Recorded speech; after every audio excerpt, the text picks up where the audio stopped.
নমস্কার, আপনাদের সবাইকে স্বাগত। যতদিন যাচ্ছে ভারত পিওকে নিয়ে সুর আরও গরম করছে। সম্প্রতি প্রবল বিক্ষোভে উত্তাল হয়ে উঠেছে পাকিস্তান অধিকৃত কাশ্মীর। মূলত ন্যূনতম অধিকারের দাবিতে সেখানে বিক্ষোভে অংশগ্রহণ করেন সাধারণ মানুষ, যার জেরে পাকিস্তান সরকার রীতিমতো চাপে পড়ে যায়। এদিকে সংবাদ সংস্থা পিটিআই রিপোর্ট অনুযায়ী জানা গিয়েছে যে চাপে পড়ে গিয়ে পরিস্থিতি সামাল দেওয়ার লক্ষ্যে পাকিস্তানের প্রধানমন্ত্রী শাহবাজ শরীফ পাকিস্তান অধিকৃত কাশ্মীরের জন্য 20 বিলিয়ন পাকিস্তানি রুপি বরাদ্দ করতে বাধ্য হয়েছেন।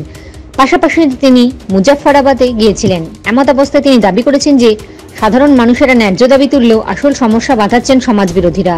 তবে এবার এই ঘটনার পরিপ্রেক্ষিতে বড়সড় প্রতিক্রিয়া জানালো ভারত। শুধু তাই নয়, ভারতের পক্ষ থেকে জানিয়ে দেওয়া হলো যে পাকিস্তান যে কাজ করে আসছে তার ফল তাকে ভুগতেই হবে। নয়াদিল্লি জানিয়েছে, ইসলামাবাদ দীর্ঘদিন ধরে অবৈধভাবে দখলে রাখা এলাকায় লুটোতরাজের নীতি চালিয়ে গিয়েছে, আর এর ফলে স্বাভাবিক পরিণতি হিসাবে পাকিস্তান অধিকৃত কাশ্মীরে শুরু হয়েছে বিক্ষোভের আবহ।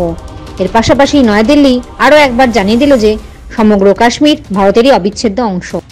এই প্রসঙ্গে সাংবাদিক বৈঠকে ভারতের বিদেশ মন্ত্রকের মুখপাত্র জয়সওয়াল জানিয়েছেন, আমরা ইতিমধ্যেই পাক অধিকৃত জম্মু কাশ্মীরের বিভিন্ন অংশে বিক্ষোভের খবর দেখেছি।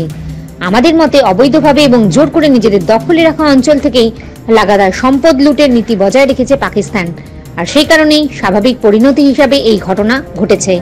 পাশাপাশি বিদেশ মন্ত্রকের মুখপাত্র আরও জানিয়েছেন, পাকিস্তানের এইরকম নীতির কারণে নিজেদের অধিকার থেকে বঞ্চিত হচ্ছেন স্থানীয় মানুষেরা।